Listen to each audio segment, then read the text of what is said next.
এটা অনেক পুরাতন গরুস্থান। এটা যে কত বছর আগে এই গরুস্থানের জন্ম আজ পর্যন্ত কেউ বলতে পারে না।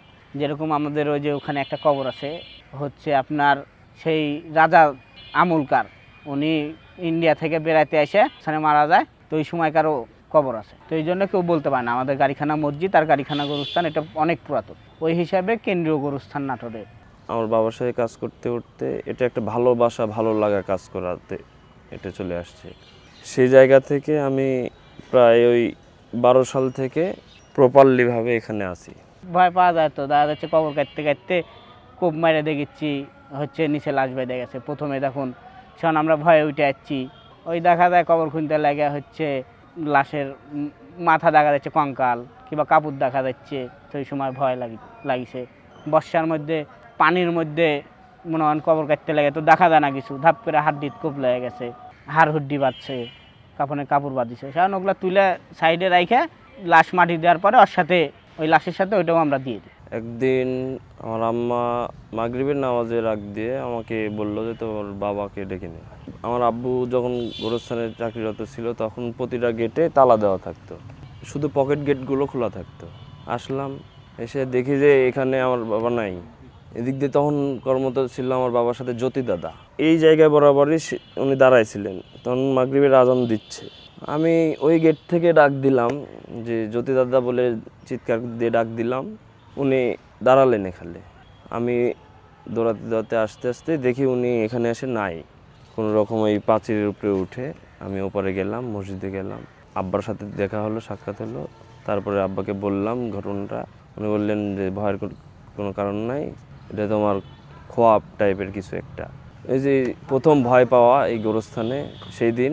হ্যাঁ, দেখা যায় 4 বছর 5 বছর 6 বছর হয়ে গেছে, লাশের কিছু হয় না। যেরকম আমাদের ওই যে গেট করার সময় 2টা লাশ বাড়াইছিল, অনেক পুরাতন লাশ দেখা যাচ্ছে 7-8 বছরের, কিন্তু দেখা যাচ্ছে ভিতরে হালকা কঙ্কাল হয়েছে কিন্তু কাপড় ঠিকই আছে।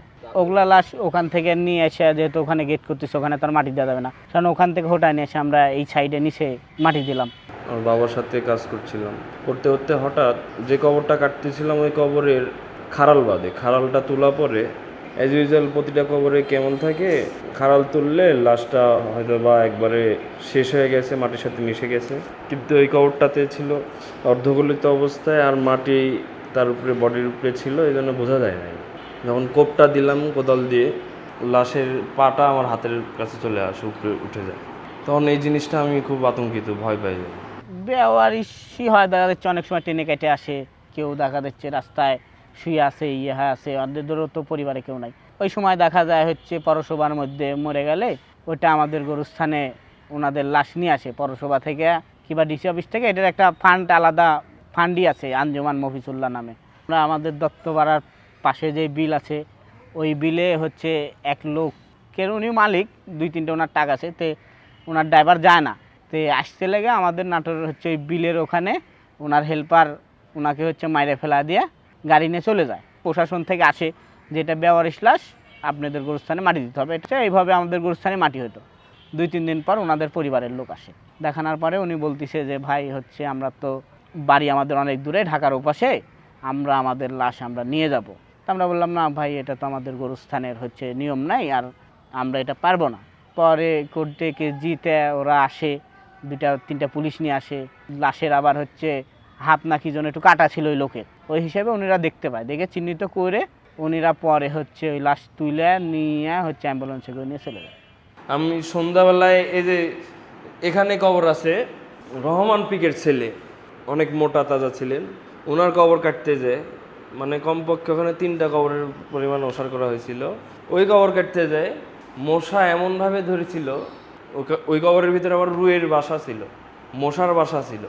মানে রুইয়ের বাসাটা যে কেমন কোনোদিন দেখা হয়নি, ওই সুবাদে দেখা হয়েছিল। ওখান থেকে মশার যে উৎপত্তি স্থল, এটারও ওখানে অভাব ছিল। আমি দেখা যায় হচ্ছে পৌরসভা থেকে আমাকে একটা বেতন নির্ধারিত করা আছে, ওই বেতন দেয়। কিংবা দেখা যাচ্ছে ওই যে কবর কাটলাম, উনিরা একটা খরচ দেয়। দেখা যাচ্ছে নিচে কারো ওই যে এগুলা বেড়া লাগবে, বেড়া বানা দিলাম, উনিরা খরচ দেয়। একই দিনে 3 ভাই মারা যায় করোনা হয়ে। ওই দিন করোনার লাশই 8টা লাশ দাফন করি। একদিন রোজার মাসে কাটছিলাম 8টা, আর ওই দিনও 8টা লাশ দাফন করি, প্রতিটাই করোনা রোগী।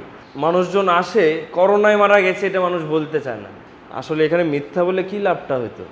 এটার জন্য যদি আমরা ইফেক্টেড হতাম, আল্লাহ রহম করছে তাই আমাদের করোনা হয় নাই এখন পর্যন্ত।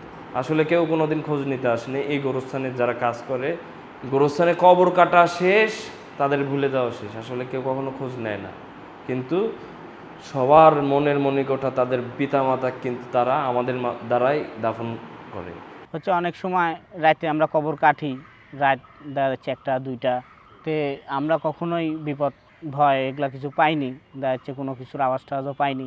অনেক সময় মানুষ ভয় টয় করে, দেখা যাচ্ছে কুসংস্কার, আগেকার মানুষ বলছে গরুস্থানের পাশ দিয়ে যাওয়া যাবি না, গরুস্থানে তোরা অনেক কিছু ঘুরে বেড়ায়, আমরা কখনো পাইনি। এটা একটা মনের ভয়। 13-14 বছর ধরে আছি, আমি আজ পর্যন্ত এরকম কিছু দেখিনি। গরুস্থান একটা পবিত্র জিনিস, এখানে যদি আপনি উজু করে কেউ ভালোভাবে আসেন, আপনার কোনো ক্ষতি হবে না। যেমনটা আমাদের ঘর আমরা পরিষ্কার পরিচ্ছন্ন রাখি, এরকম আমাদের বাড়ি, আসল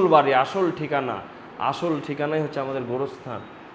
এই গোরস্থান, তাহলে আমাদের সেই রকম দায়বদ্ধতায় আসা দরকার সবার মাঝে, যে আমাদের বাসা যেরকম পরিষ্কার রাখি তার থেকেও বেশি যেন এখানে পরিষ্কার রাখতে পারি আমরা।